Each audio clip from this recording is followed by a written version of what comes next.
Oh, hi. I found my hat. Hello, everybody, and welcome to the channel. It's Polyester here. And today I want to talk to you about Dead by Daylight's role as the curators of the Horror Hall of Fame. Who gets to be in it? How do they decide? Are there criteria? Does Dead by Daylight get to gatekeep? Do the fans get any say on what horror properties can come into the game as licenses? Let's talk about that. So up to this point, my belief has been that Dead by Daylight has always set their sights on the very top, the pinnacle of horror, franchises well known around the world that would bring new eyes to the game of Dead by Daylight in this symbiotic relationship where the license holder would benefit and Dead by Daylight would benefit by gaining new viewers who are fans of these different franchises, such as, let's say, if Friday the 13th were ever able to come to Dead by Daylight. That would bring a lot of eyes. We saw things like this with Resident Evil and Stranger Things being arguably some of the bigger licenses. But as you check off all of these Horror Hall of Fame candidates, are there some also-rans that have a place in Dead by Daylight or not? If it's a license that isn't big enough to bring in enough viewers to warrant signing the license and making a deal with a license holder, is there any chance that Dead by Daylight can get in? Is Candyman too niche? We talked about Phantasm and whether that had a place, even though a creator obviously is looking for a video game partner. We're starting to see in the landscape where some of these cult classics are even getting their own video games, such as with Killer Clowns from Outer Space. So as all of the big licenses come off the board, will there be a place for these niche licenses, or would Dead by Daylight merely be satisfied making their own creations and not worrying about smaller licenses? And the reason I bring this up is because, similar to the situation where we saw Don Coscarelli actively looking for a video game partner to put the tall man from Phantasm into a video game, we see another creator here taking it even a step further, calling out Dead by Daylight specifically, imploring them to make space for Art the Clown from the Terrifier series in Dead by Daylight. Steve Barton here says, "Hey, Dead by Behavior, now that Terrifier 2 and Art the Clown have literally made history, can you pay attention to us now?" So it looks like they know what Dead by Daylight is. They would love to have their character in the game. So the partnership availability is definitely there. But is it something that deserves to be in Dead by Daylight? So if you are unfamiliar, Art the Clown is a fictional character from the Terrifier franchise and related media. Created by Damien Leone, he first appeared in low-budget short films before making his feature film debut in the anthology All Hallows Eve, and then went on to star in 2 movies, Terrifier and now Terrifier 2, which just came out. Art is a demonic killer clown with mime-like qualities who appears on Halloween nights to wreak havoc. The character appears in many of director Damien Leone's works, originating in the short film The Ninth Circle, before taking on a more permanent role in feature films. Art's behavior is very much like that of a silent clown, in obvious references to his appearance, and he is never shown speaking or making any other audible noises. He always silently laughs when his targets are in peril, and is very theatrical when hunting down and killing them, oftentimes performing his kills in an animated, comedic manner. Unlike other silent slashers, Art is very expressive and emotional, using gestures and facial expressions to communicate. It's unclear if Art cannot speak or if he simply has chosen not to. So I don't know how that would work in Dead by Daylight, where, you know, we always get feedback when a killer is stunned and things like that, to not have somebody who doesn't make any noises. Often thought that Jason would be very interesting if you pallet slam Jason and he just stood motionless and unaffected. But so anyway, I digress. So we have here Steve Barton, who is the producer of Terrifier 2, who is actively calling out Dead by Daylight and wanting to put Art the Terrifier in the DVD. So the tweet here alluding to having made history is talking about this box office here. Terrifier 2 box office, uncut and uncompromised, this indie slasher carves out a shocking $1.2 million opening. Believe it or not, Cinedigm, Bloody Disgusting, and Screambox's release of Terrifier 2 is unprecedented. I don't know how we did it, but we brought an uncut, uncompromised 138-minute long ultra slasher to nearly 900 movie theaters across the country. Oh, and Damien Leone's epic slasher is also an indie film. Terrifier 2 is special for one particular reason. It's fan-driven. So it's also a hit with critics and fans alike, certified fresh on Rotten Tomatoes with a 90% critic score and a 93% audience score as of this writing. So this was fan-driven to get it in theaters, and it's doing very well. There's obviously fans for this franchise that pushed it to this height and do this record-breaking opening for an independent movie with no marketing. But is that enough to get it into Dead by Daylight? Steve Barton continues in a second tweet a couple hours later, also directed at Dead by Daylight. Let's not let Dead by Daylight off the hook yet. Art the Clown for Dead by Daylight and make it happen. I'm just a DM away. So Steve is definitely open to a Dead by Daylight partnership. There's no doubt about it. Steve wants to see Art the Clown in Dead by Daylight. But does Dead by Daylight want to see Art the Clown in Dead by Daylight, right? That's the whole crux of the matter. I personally believe that there is a place for niche licenses in the game.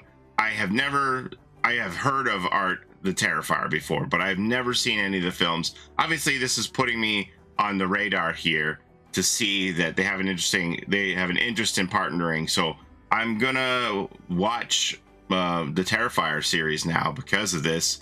So they've made a fan out of me to check it out, obviously. But I just don't know. My personal gut feeling is that Dead by Daylight has a bar, and I just don't know what the criteria is for a license to get over the bar and make it into the Horror Hall of Fame.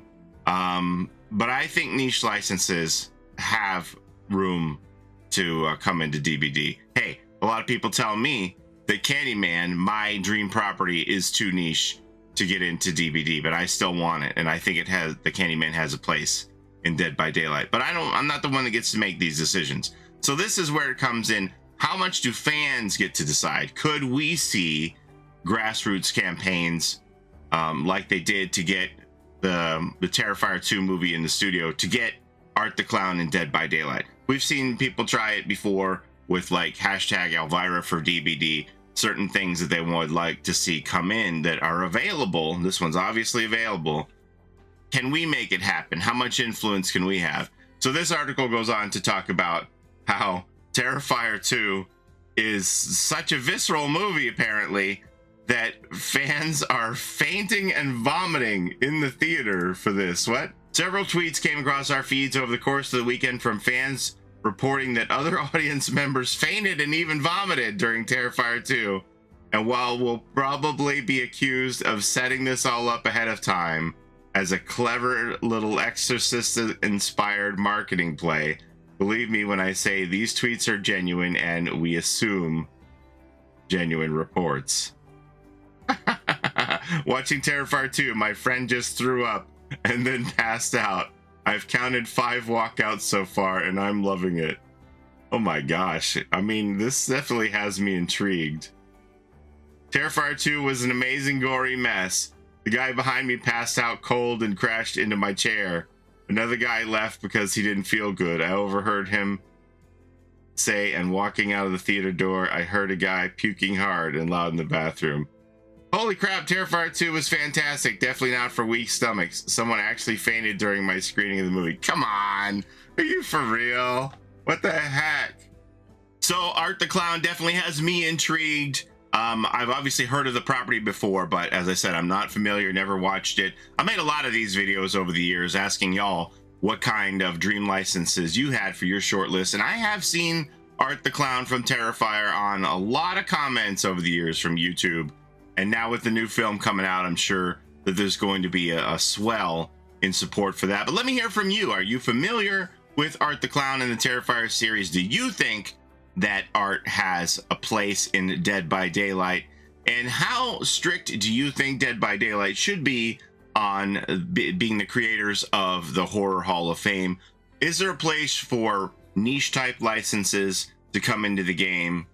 Or does it have to be like the pinnacle, the best of the best? Only the Hall of Famers can get in, and the also rans can just stay out? Or does that matter at all to you? Is it just like, if the character is interesting and creative and is fun to play, does it really matter how well known the property is?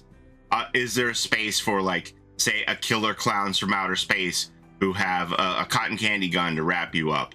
Those cult classics. Do you think cult classics belong in Dead by Daylight as a horror hall of fame? Can there be a subsection of, we have the top box office that everybody knows and the cult classics? Can the cult classics get into a special section of the museum of the Dead by Daylight's horror hall of fame? Can the curators make a cult classic section, or no? It's got to be the best of the best. I want to hear from you. Let me know what you think. Just as I showed you with Phantasm, these niche properties have fans who have taken the time to create fan concepts for chapters to bring these characters into Dead by Daylight, and Art the Clown is no exception here. There are a few different concepts, but this is one that was the most eye-catching to me here. Art would be called the Mime, and then some of these perks are pretty interesting here. The Boom, where you can flashbang the survivor with a booby-trapped chest. I think that's a pretty interesting idea. It would blind the survivor, and then obviously the killer would get a noise notification that the chest has exploded. That's pretty cool. This cross wires one here, where when you open one gate, it actually opens the other one. That would be amazing. That would be an amazing perk to see there. You would never have anybody 99ing the gates anymore. You'd be like, okay, I 99 the gate, and then when you finally open it, the one across map is the one that opens. That would be hilarious. So I'll just leave this here, and you can pause it and read through the perk ideas and power. But obviously this is just a concept. It's nothing real, just the possibilities that could be Art the Clown from Terrifier in Dead by Daylight. But there's obviously there is interest, but like I said, I just don't know what that threshold is in Dead by Daylight's mind. I find this entire situation fascinating, and I love to see how social media can work nowadays, where you can have people reach out to brands and make things happen. Steve, if nothing else, you've won me over, and I'm definitely going to put Terrifier towards the top of my list as something that I need to check out to judge for myself whether or not Art the Clown belongs in Dead by Daylight. But it doesn't really matter what I think, or does it? Could we see a situation where, similar to how the fans got Art the Clown into theaters, could we as fans of Dead by Daylight get Art the Clown into DVD? It could, if we, let's say you write in the comments here enough support that you would buy it, you want to see it and things like that to catch Dead by Daylight's attention. Could we make it happen as a grassroots movement as well? Is there a place in Dead by Daylight for grassroots movements or not? That's the whole crux of the matter, right? So Steve's here is only a DM away. So Matthew Cote, you know what to do if this is something that you want to see, if you want to pursue in Dead by Daylight. But yeah, let me know, fans. I really, really want to hear from you, because as I said, you know, I can recognize the character from a picture, and I've seen it on umpteen lists of Dream licenses for DVD, but I really don't have any knowledge about the franchise whatsoever, which I'm going to obviously try and fix that very soon. But I want to know what you fans think. What do you think about Steve's approach here? What do you think about the Horror Hall of Fame?